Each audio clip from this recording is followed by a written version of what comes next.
Welcome to the Lemons and Pineapples podcast. I'm your host, Emma O'Brien, personal development coach, HeartMath practitioner, dog photographer, and entrepreneur. In this podcast, I share tools, strategies, and amazing guest interviews to help you improve your mindset and your well-being with a sprinkle of fun and probably some mention of dogs along the way. So without further ado, let's squeeze the day. Welcome to the very first episode of the Lemons and Pineapples podcast. It seemed fitting as I launched this new venture covering all things mental health maintenance to speak about a topic on which I consider myself to be an expert and a topic that affects an awful lot of the clients that I work with, and that is anxiety. Now, I say that I'm an expert on anxiety because I've lived with it on some level for my whole life. And over the past few years that I have been on a self-development journey, anxiety is one of the challenges I have made the most progress on. So I'm going to share with you today 5 tools that I have used to very effectively soothe my anxious mind and to really get my anxiety under control. And these are also tools that I regularly share with and teach to my one-on-one coaching clients.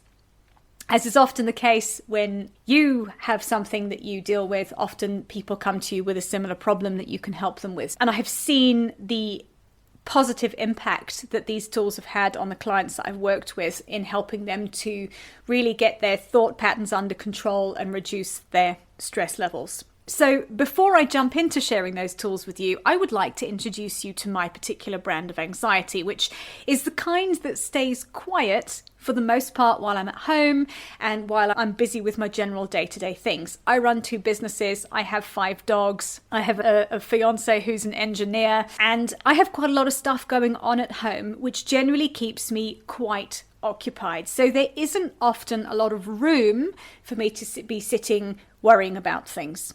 The time when I find my anxiety the most challenging is when we go away on holiday. And I'm going to share with you an experience I had recently on a trip and how I managed to get the anxious thoughts under control whilst we were away.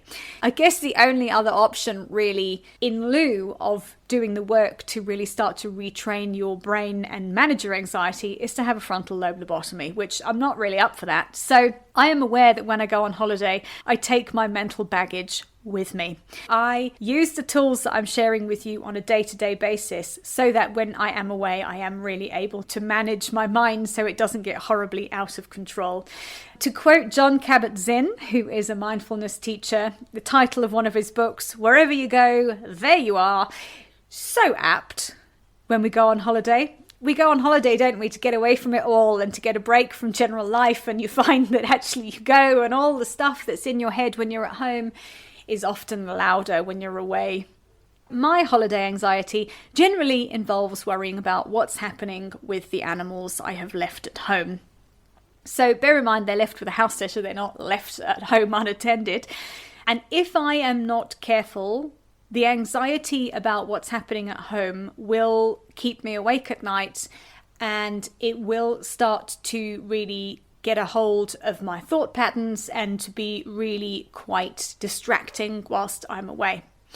And if you are someone who struggles with anxiety, you will know that the trouble with it is that once it gathers pace and once you start to get into an anxious thought spiral, the direction that it goes in tends to get more and more catastrophic. And if you don't know how to stop it, you can end up being really paralyzed by what's happening inside your own mind. I just want to highlight that anxiety is always something that is happening in your mind. It is anxiety, and the physical feelings that it produces are as a result of the thoughts you are having, and you are in control of your thoughts. Let's dive into that a bit deeper just now. So recently we went on a fabulous trip to Mozambique where my main goal was to watch and swim with humpback whales. However, as we know, wherever you go, there you are. And I took my brain with me. And for the first day or so, I noticed my thoughts starting to wander towards worrying about what was happening with the dogs at home.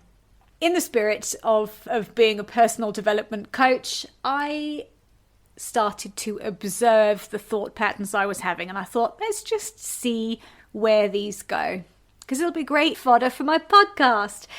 And it was quite interesting to watch what happened as my thoughts literally went completely off-piste. So I started off worrying about whether or not the house sitter had remembered to give my favourite boy dog, Edward, his antibiotics. He had a sore foot before we went away, and he needed to have antibiotics twice a day for that.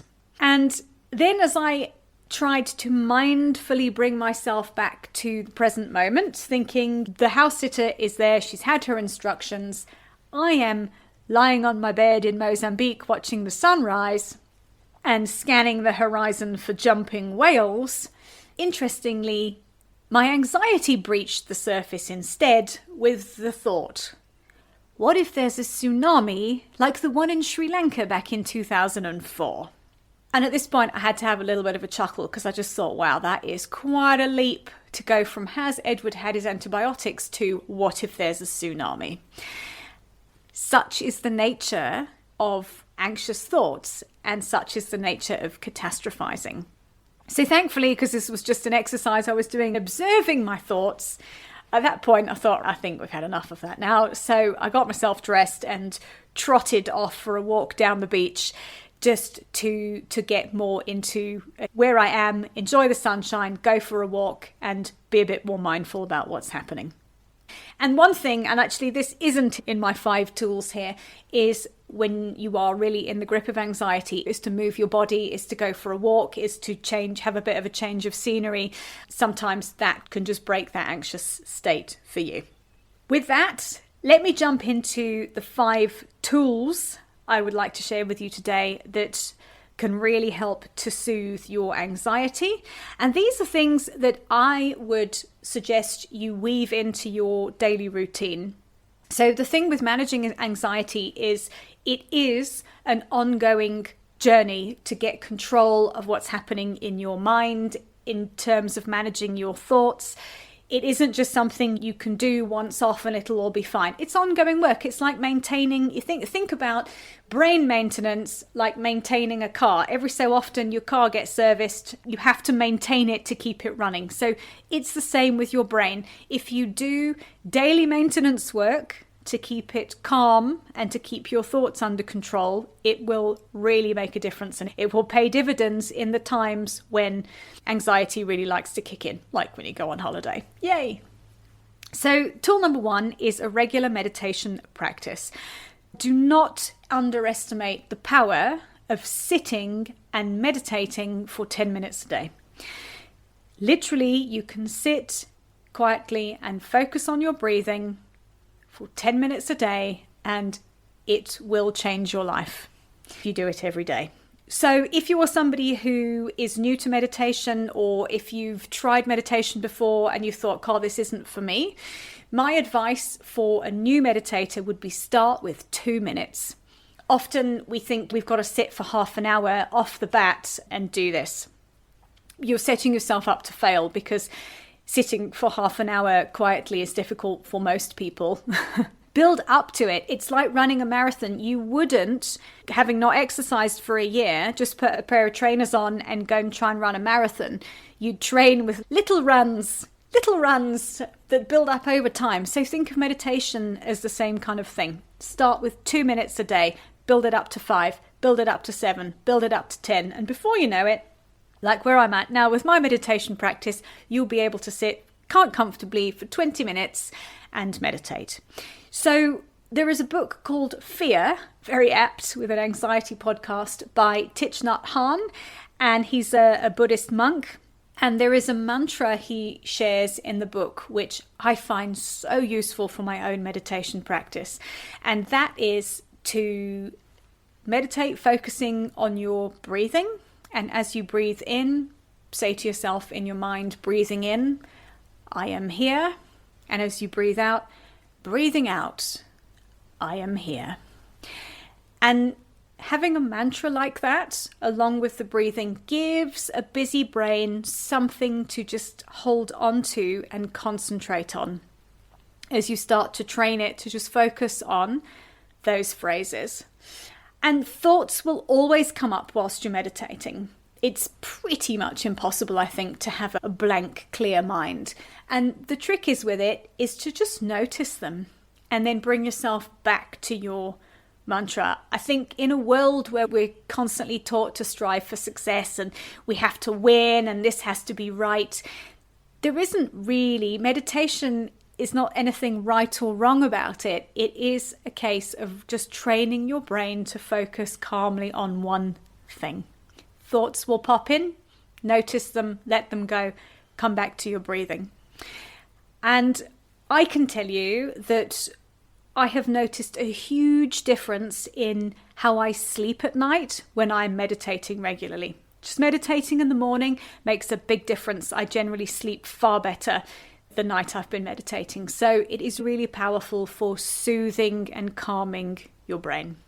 Tool number 2 is to practice mindfulness. And mindfulness essentially is being in the present moment and being where you are right now, rather than when we're in a state of anxiety, being in some possible disastrous future outcome that may or may not happen, or being in the past ruminating about something that did happen that you wish had turned out differently and berating yourself for that, or worrying about what somebody thought from a conversation you had 5 years ago. Mindfulness is about being in the here and now.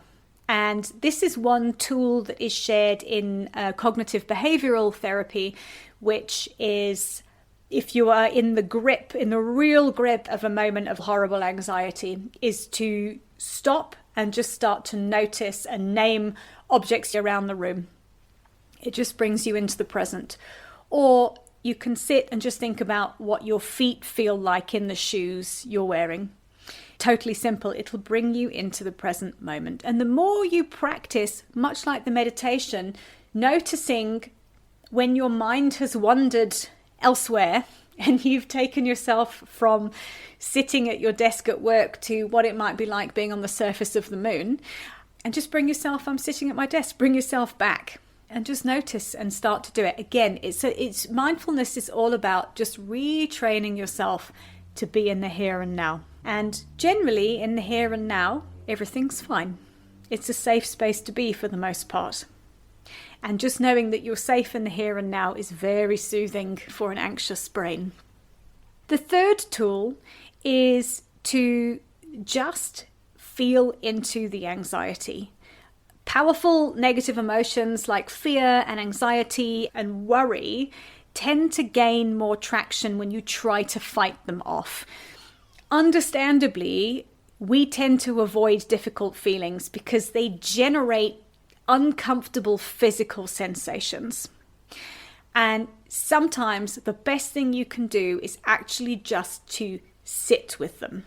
So for me, when I was lying on my bed in Mozambique trying to scan for whales, but in fact worrying about tsunamis, I brought myself back into the moment I was in and just noticed and named the fact that I was feeling anxious.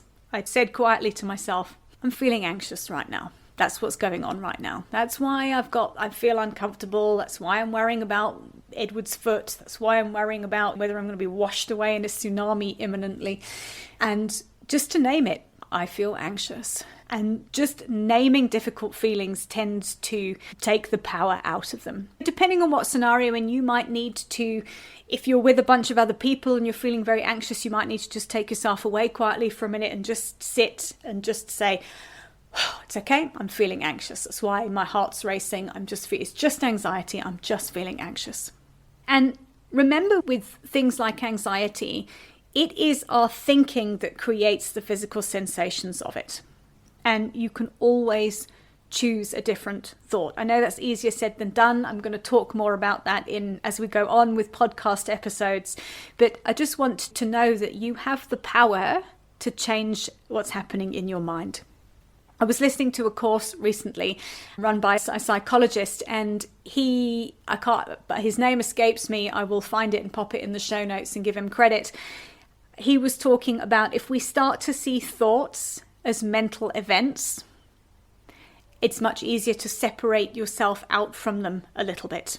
and just start to take the sting out of them and just to take the power out of them. Tool number 4 is to understand what triggers your anxiety and do what you can to mitigate those triggers. Triggers are wonderful teachers, and they are opportunities to learn about yourself, and they're opportunities to change things, and however challenging that might seem at the time.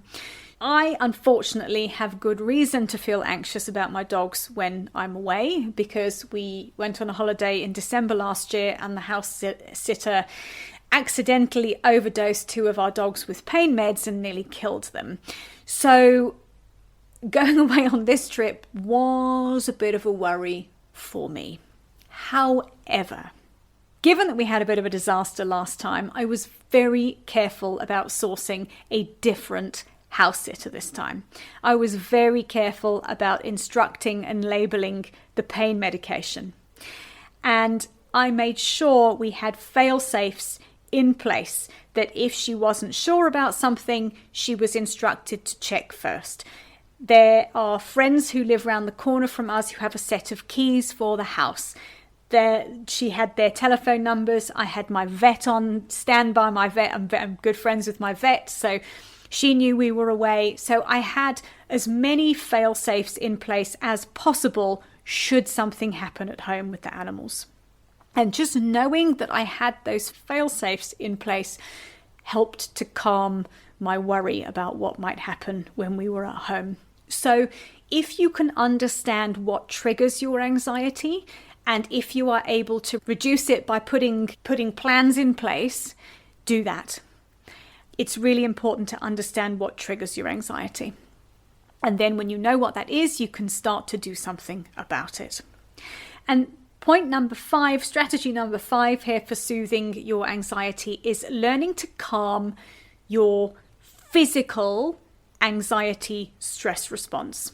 So the feelings that anxiety produces, and by that the physical sensations it produces, are thanks to your nervous system's flight response kicking in. So anxiety is very much, we have our fight, flight, freeze or fawn stress responses. Anxiety is generally a flight response. It's generally a panic of I need to move, I need to escape, I need to do something, and it puts us on edge.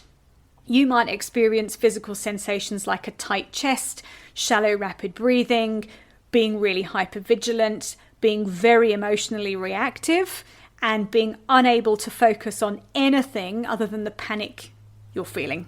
See, that is what makes anxiety so overpowering, is the fact that it stops you from being able to be where you are right now and be with who you are with right now and do what you're doing right now. So these physical sensations are utterly useless unless you are actually being chased by an angry bear, which for the most part, you're not going to be. So learning to soothe and calm your nervous system response will start to reduce the powerful effect anxiety has over your brain and your thinking. So one of the things that led me to be a HeartMath practitioner was these wonderful set of nervous system calming tools that it encompasses. So one of them is heart focused breathing, where you literally, like it says on the tin, you put your focus on the area around your heart and you imagine you're breathing in and out of your heart space, and you literally just slow your breathing down.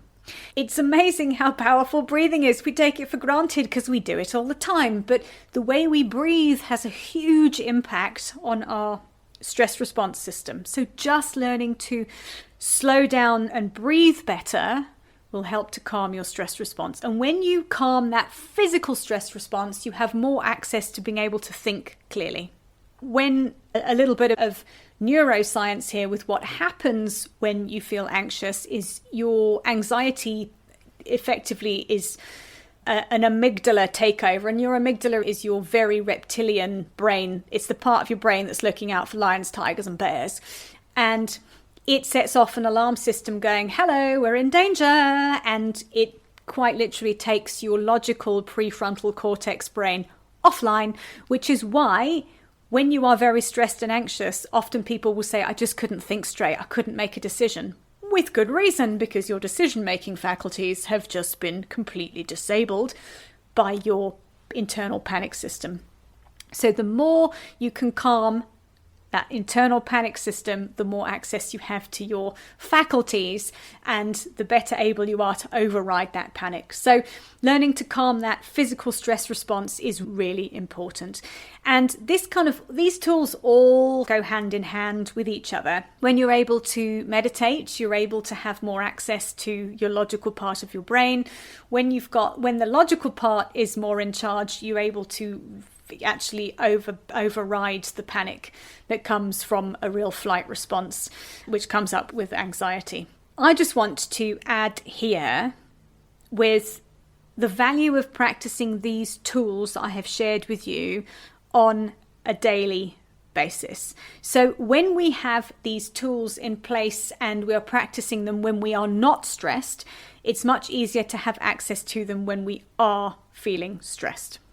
And the HeartMath tools that I have learned, heart focused breathing, this one called a heart lock-in, they're really powerful for helping me to feel less anxious. I'm able to be happier, I'm able to be more present, and I'm able to just let life unfold a bit better without being at the mercy of my own anxiety.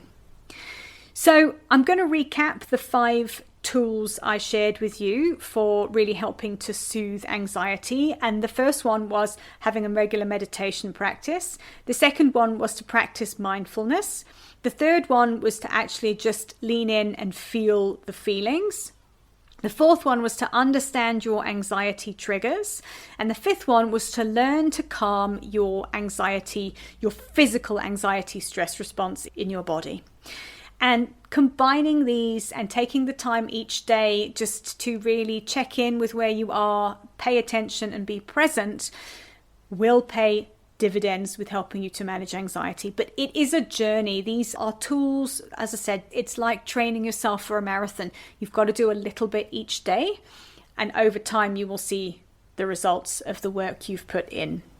If you would like a little bit more of an in-depth workshop about managing anxiety, I would love to invite you to go and watch my anxiety soothing workshop, which is a free online instant access class. And you can find that at emmaobriencoach.com/anxiety. And I want to wrap up this first episode by just reminding you that if you live with anxiety, you're not alone. I don't think it's talked about enough. I don't think we share with each other that many of us are lying awake at 2 a.m. worrying about things that in the light of day seem completely ridiculous, but will keep us awake at night. And they stop us from sleeping. When we don't sleep well, we don't function well. And generally, if you've not slept enough, you're more prone to feeling anxious. It's this horrible, vicious cycle. And it's something I'm really passionate about helping people overcome, because I know, as I have said from my own experience, with a gentle and concerted effort, you can get your anxiety under control, and you do not have to be living at the mercy of the internal chatter that is going on in your mind and that is stopping you from being present and enjoying your life. I hope this episode has been really helpful. We've got some really interesting guests coming up, and I've got some more topics that I'm really excited to share on the podcast. And I'd love to open up a dialogue with you. If you would like to chat to me about anything I've discussed today, the easiest way to get in touch with me is by DM on Instagram. You can find me at Emma O'Brien Coach. And if there is a topic that you would be interested to hear more about on the podcast, again, I'd also love to hear from you. I'd love your feedback. This is a new project and I'm excited to see how it unfolds. So thank you again for being with me today, and I will see you on the next episode. Thank you for listening to today's episode. If you've enjoyed it, please share with your friends and be sure to leave me a 5-star rating and review, especially if you're listening on Apple Podcasts. To find out more about my one-on-one coaching, please visit my website, which is emmaobriencoach.com. And remember, folks, when life gives you lemons, you can always choose another fruit. See you next time.